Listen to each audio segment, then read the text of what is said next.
Okay, let's get started. Thank you so much for tuning in today. My name is Susie Johnson. I'm with the National Capital Poison Center. This is part of our Facebook Live series, which each month we talk about a different poison-related topic so that you guys can learn more. So if you would like to hear about a specific topic, please comment and let us know, and we will do our best to present more topics that you guys want to hear. So today, Dr. Robert Porter, who's one of our poison specialists at the National Capital Poison Center, will talk about carbon monoxide, which is also known as the invisible killer.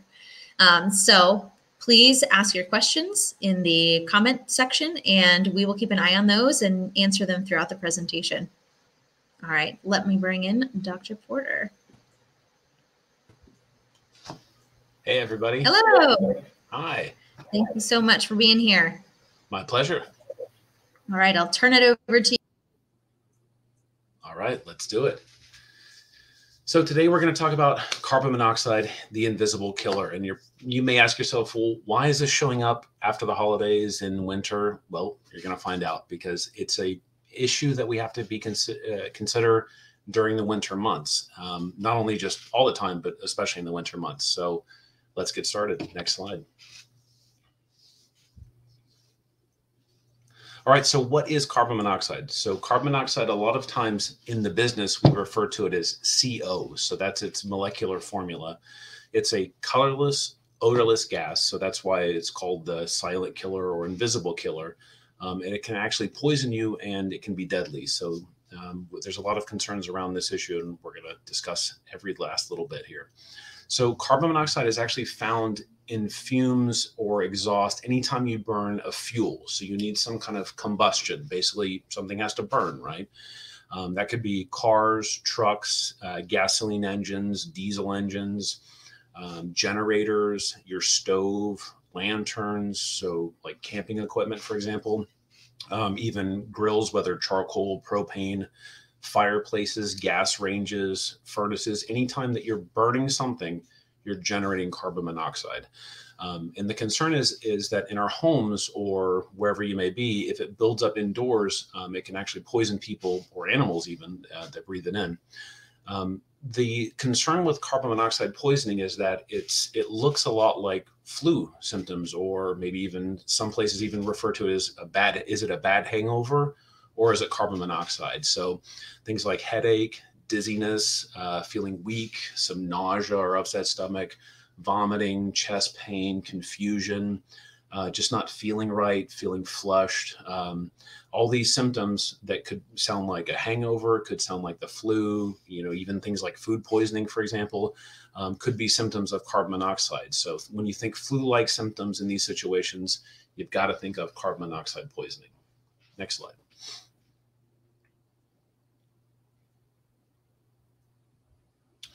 So one of the things that when we get calls to the poison center about is sometimes people get confused, and rightly so, the difference between natural gas and carbon monoxide, which makes sense. So in my home, I have a natural gas range, which is fantastic. I love to cook on gas. As a amateur home chef, nothing beats cooking with gas, right? Or when you're outside at you're tailgating at a football game, or you're out camping, nothing beats that cooked over a charcoal grill, or cooked over a gas stove, or cooked over a roaring fire. But there's concerns here, right? So in the home, if you have natural gas, if you have a gas range or a gas furnace, when that comes in from the gas company, that's not carbon monoxide. What that is actually methane.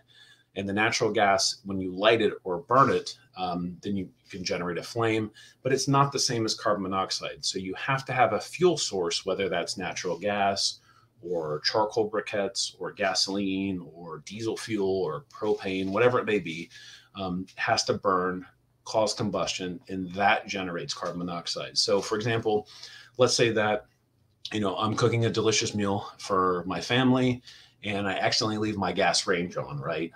It's not lit, but the gas is just on. And natural gas on its own has a smell to it because the companies put a stenching agent in it so that you can recognize it. And the issue is that it's a fire hazard, right? So if you leave your gas range on and it, say, fills a room with gas and there's a spark, you've got a fire on your hands. But you don't have carbon monoxide until something's actually burning. Right, so that's the whole key here. So when you turn on your gas range and you've got a nice roaring flame going and you're, making some delicious risotto or whatever it may be, that's the natural gas that's being burnt. So if you leave it on, the risk is that if you fill a place or a enclosed area with the fumes from the natural gas, that's a fire hazard. So just to kind of break the two down there. Next slide. So again, the symptoms of carbon monoxide poisoning, again, look a lot like flu-like illness. It looks like a bad hangover. Some places actually refer to that as things to look out for. It mimics a lot of other symptoms. And so that can be a concern. So think headaches, think nausea, dizziness, feeling unsteady on your feet, maybe chest pain, of course, feeling short of breath. And really severe symptoms if you're feeling like you're faint, or when you stand up, you're kind of feeling like you want to collapse, or loss of consciousness. Of course, these are all situations 911's got to be involved. You've got to call the fire department, call 911 to have them come out and see what's going on and get these people transported or get yourself transported. But there are many ways to prevent carbon monoxide poisoning and to keep your house and home safe. Next slide.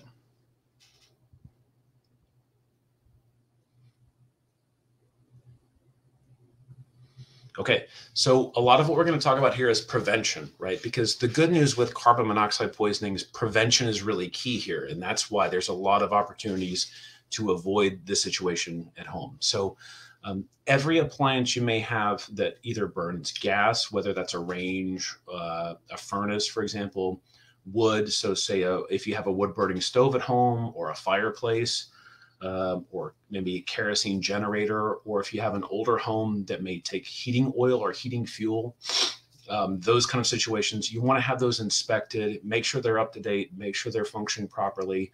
Again, furnaces, stoves, our water heaters, clothes dryers, fireplaces, even space heaters, for example, make sure that they're operating correctly. You have the flue open, you're getting good ventilation to the area, your chimneys are clean, the vents are clean, everything is in good condition and working order. And please remember, do not use gasoline power tools and engines indoors. I know I would get yelled at if I brought in a chainsaw from the garage and just fired it up for a whole host of reasons. But remember, these products that generate exhaust, so whether that's a generator, a gasoline powered small engine, whether it's not to be silly, but a chainsaw or other things like that, you'd never want to use them in an enclosed area. Make sure that exhaust fumes from your generator, say if you had the power go out, you wouldn't want to use a small generator to heat the inside of your home, right? These things should only be used with good ventilation.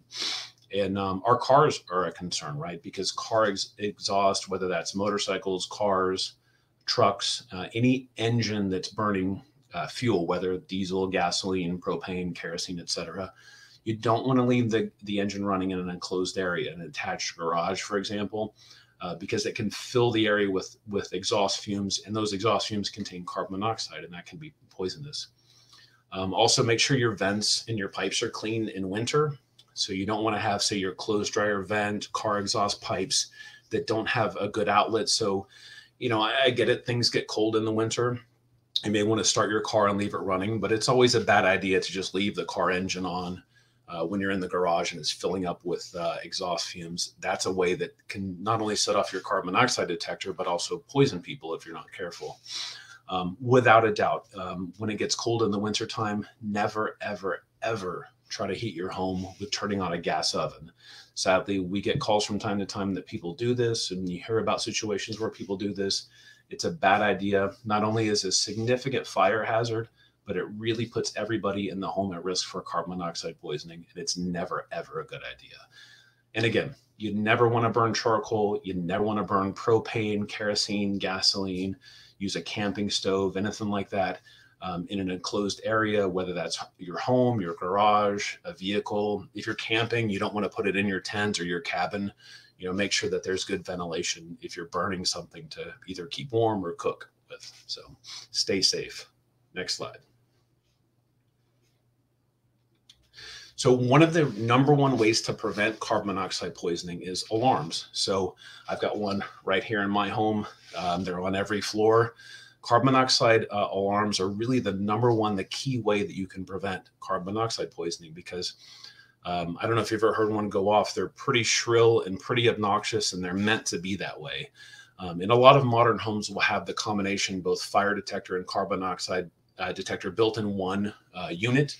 I did live in an old apartment many years ago that had a separate carbon monoxide alarm. And there's a picture there that you can all take a look at. We're not endorsing any particular product, but having a carbon monoxide alarm or a combination smoke detector carbon monoxide alarm is absolutely critical in your home. Got to have these. So make sure that you're following the instructions if you're installing one yourself.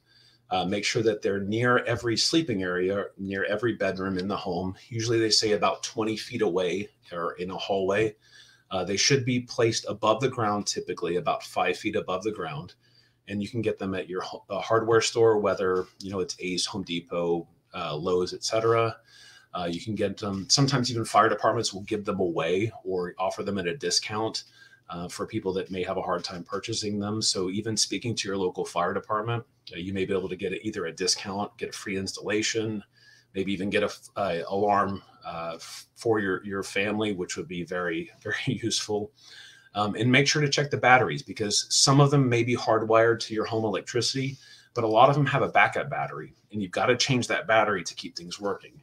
So we typically say twice a year, right? So when the time change occurs, so whether that's spring forward or fall back, that's when you typically want to check it. And I've done the same for mine right over here.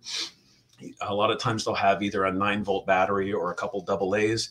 Pretty easy to switch out, pretty easy to test. Make sure that you test them, make sure they're alarming properly, and make sure they have that battery backup. And again, if you have any questions, your local fire department will typically be very happy to come out, take a look, and make sure that your equipment is working. And if you ever have an alarm go off, right, you've got to leave the home immediately. Make sure you get good ventilation, take pets, children, everybody out, because it's the situation where a lot of times we get calls to the poison center and people say, oh, my alarm went off. And over the phone, I can't tell you if it's an issue with your equipment, if it's a dead battery, if it's an electrical fault, or there is a carbon monoxide source. Say you had a furnace that's malfunctioning in the winter. So you got to leave the home. You got to call your local fire department. They'll come out, they'll test the air, they'll make sure it's safe, they'll make sure the equipment is functioning correctly, maybe replace your battery if need be, but that's really mission critical. So make sure you keep your battery up to date, spring forward, fall back, change and check your battery. Next slide.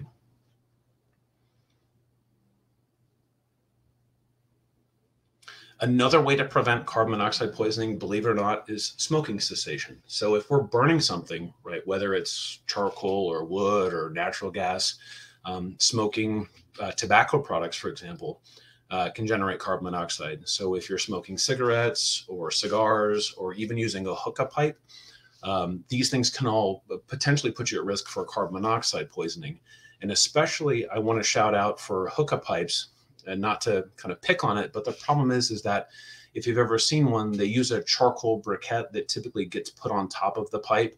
So you've got this kind of large apparatus that has the charcoal on top. And so as you're breathing in the smoke, which, may be indulgent and relaxing, etc., the problem is that charcoal smoke actually generates a significant amount of carbon monoxide. And we get a lot of calls about these patients or people that are using hookah pipes, etc., and they can actually become poisoned by the carbon monoxide and actually have a pretty significant carbon monoxide level that can really be harmful to them.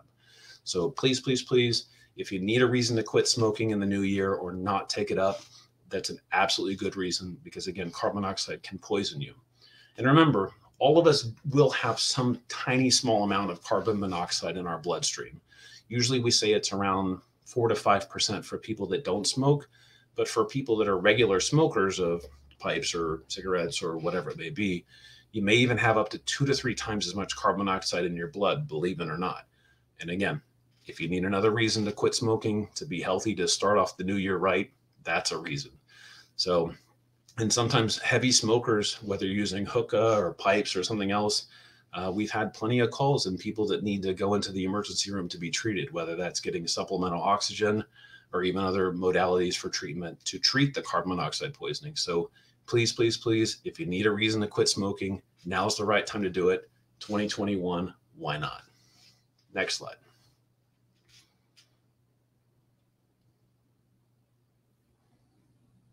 Okay, so remember, when it comes to carbon monoxide poisoning, we call it the invisible killer or the silent killer for a reason. You can't see it, you can't smell it, you can't hear it, but it can be stopped.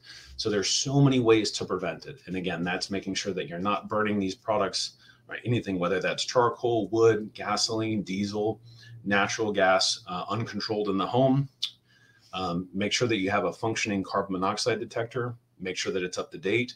Make sure the battery is working. Make sure the alarm is alarming and functional. Make sure to test it. Again, spring forward, fall back. These are great times. And if you have questions, if you have issues with your equipment, there's absolutely no harm in calling your local fire department to have them come out. They'll take a look. They're happy to do it because prevention absolutely beats a pound of cure. Next slide. So just some great links here for more carbon monoxide safety tips. So I put some links for the National Capital Poison Center, which is us, some of our fantastic poison posts here that you can take a look at in terms of smoking cessation, carbon monoxide safety tips. Also some great information from the Consumer Product Safety Commission and the CDC about how to avoid carbon monoxide poisoning, how to choose a carbon monoxide alarm, how to keep it functioning and keep it tested and keep it safe. And again, your local fire department is a huge resource as well, along with your local poison center. So we're always happy to help. Please call us 24/7 and keep yourself safe in the new year.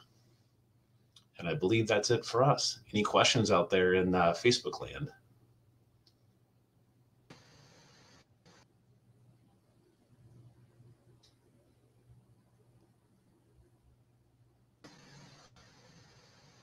Awesome. Thank you so much, Dr. Porter. My pleasure. So I want to give other people a chance to put in some questions if they've got them. I have a couple of questions for you, though. Sure. First of all, how common is carbon monoxide poisoning? Can you give me an idea of how frequently our poison center gets calls about it? Yeah, it's actually pretty common. A lot of times, I think luckily it's a lot of false alarms. I typically work overnight, so a lot of the calls that we get, knock on wood, are the alarm goes off maybe because of a faulty battery or faulty equipment. And quite honestly, when we get those calls, we still treat it as though it could be a potential carbon monoxide case. You got to leave the home, you got to open some windows, ventilate well, and we always tell people, please, please, please call the fire department. Again, they will be happy to come out.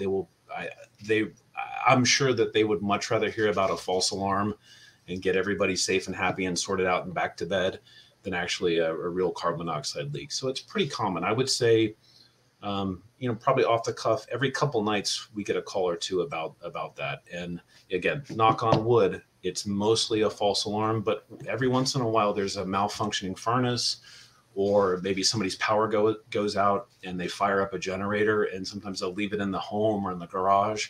And those are the cases we get really concerned about. So as I said, if you need a reason to quit smoking or not pick it up, that's a great New Year's resolution. I know it's a little late, but why not start now? If you need a recommendation to check the battery to make sure that your equipment is functioning properly, they're not terribly expensive. And again, many fire departments are very happy to give you a discount or even provide one for free for you. So yeah, please give them a call or give us a call anytime. Great. And one more question. Are there certain times of year that people are more susceptible to carbon monoxide poisoning? Absolutely. And that's why we're doing it in the winter, because winter time is, let's face it, in the summer, you're probably not firing up your generator as much. I don't know about you, but I tend not to fire up the old chainsaw during the summertime.